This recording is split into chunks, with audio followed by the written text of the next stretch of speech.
I woke up to go get me a cold pop, and then I thought somebody was barbecuing. I said, oh Lord Jesus, it's a fire. Then I ran out, I didn't grab no shoes or nothing, Jesus. I ran for my life.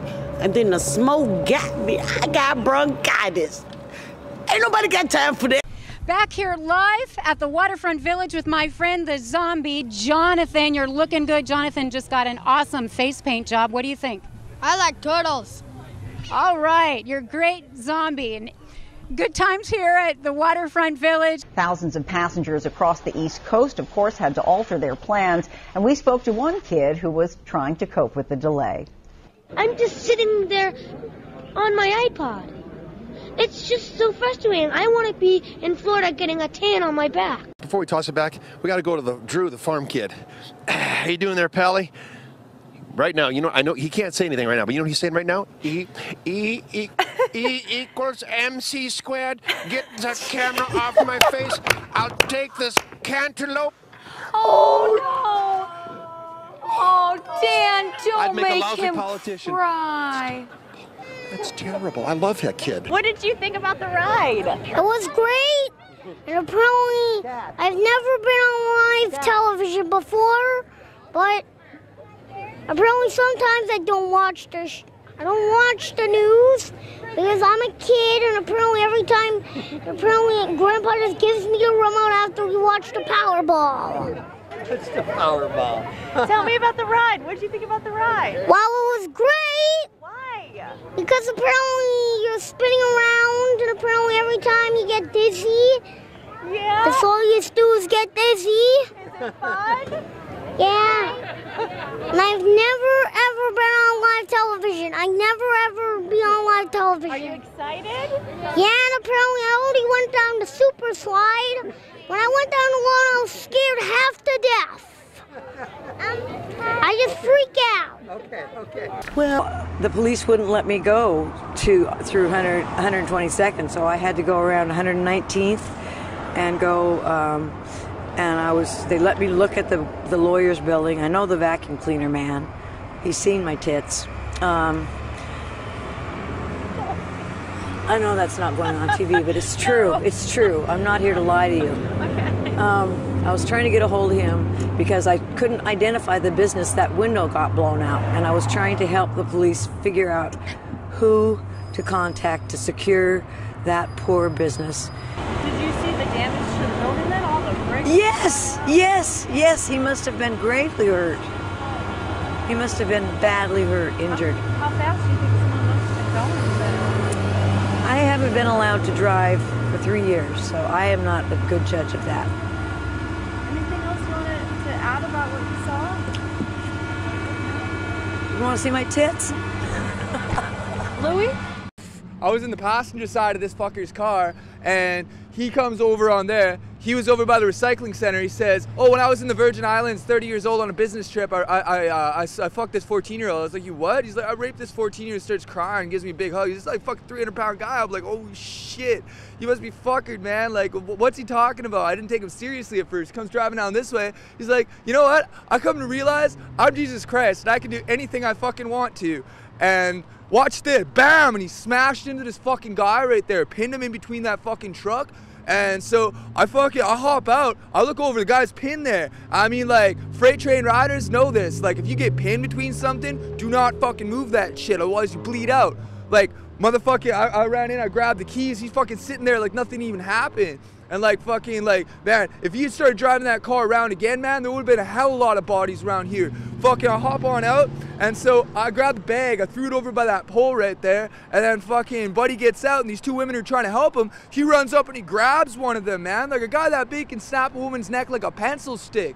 So I fucking ran up behind him with a hatchet, smash, smash, smash. Yeah. Who else is going? Who is walking there? But who else? I don't know how bad they are. Why don't they just walk the gutters? It ain't a far walk. It's just 38 miles. Why don't you walk? Why don't you walk the gutters? Have you walked the gutters before? I'll walk. Yeah, I can walk the gutters. All right. Why don't you walk the gutters? I don't need to walk the gutters. Well, shit, no, you don't. You're gonna put everybody else walking the gunners. Why don't you just walk the gunners? All right, I'll walk the gunners. All right, let's go. All right, hang on. Let me do this one time. Man, let's go walking.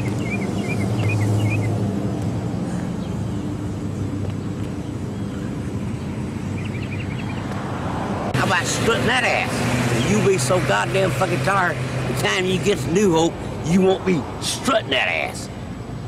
You'll be so goddamn fucking tired by the time you get to New Hope that you won't be strutting that ass. You'll be, Well, what's got you so mad today? Me? Yeah. Because everybody wants to run. Everybody wants to run. That's good. Run here at the Gunnersville. I'll walk. I'll be right behind them and see how far they can run.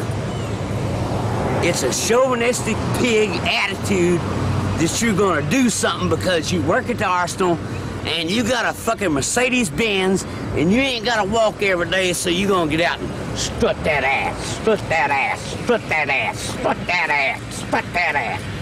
When you start walking, my friend, and you get 10 and 15 miles on the highway, you won't be strutting that ass. You'll be half dead by the time you get there. So it's a chauvinistic pig attitude that Clinton's got. Strut that ass, strut that ass, strut that ass, strut that ass. And when you walk about 15 or 20 miles, you won't be strutting that ass. You'll be so fucking tired, you won't be hard to hold that ass up. You won't be strutting that ass, strutting that ass. Eric Hubbard was sitting in a friend's car eating lunch when Friday's tornado came barreling toward them. I was scared.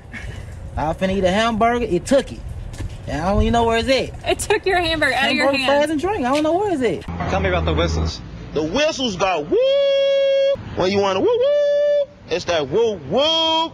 You know what I'm saying? Then you got the flows. They didn't trip off the flow masters. That decoration, man. It's just for decoration. That's it. And that's all, man. We do it for decoration. You have it on your car? Yeah, I got it on my car.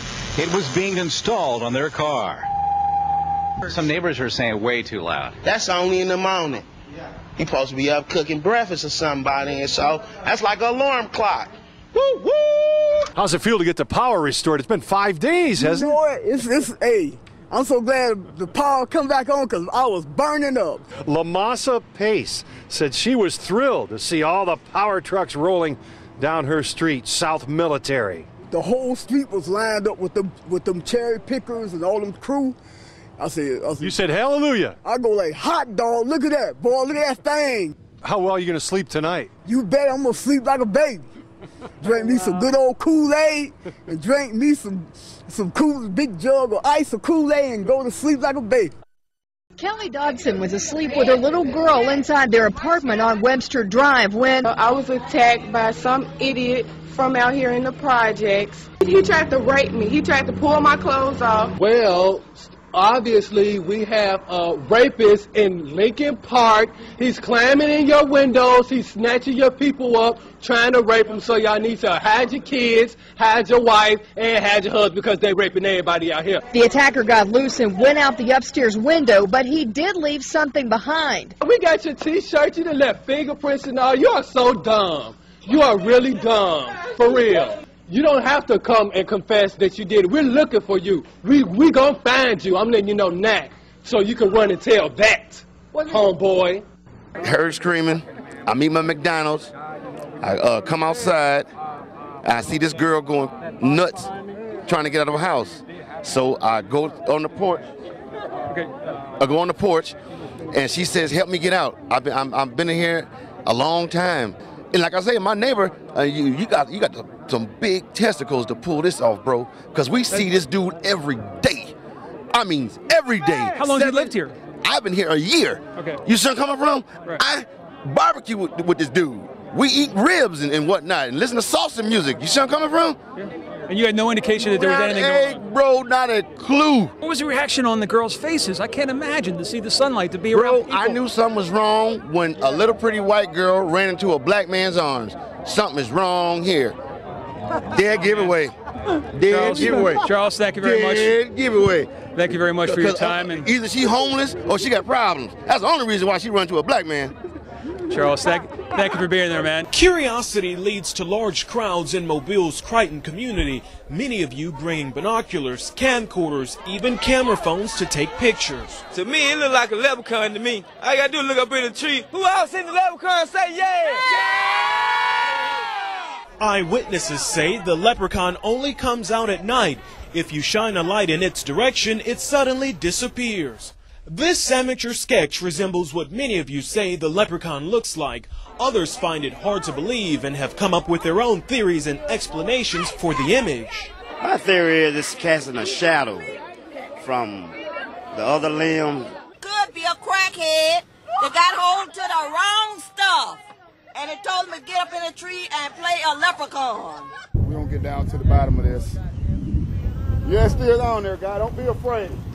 Don't be afraid, man. This guy helping to direct traffic says he's prepared for his encounter with the leprechaun. He's suited up from head to toe. This wars off spells right here.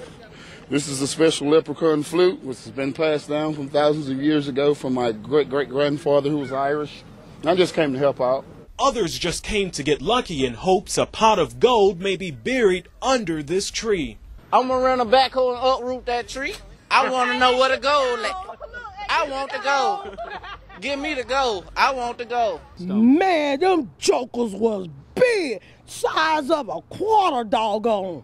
Many said it sounded like nothing they've ever heard before.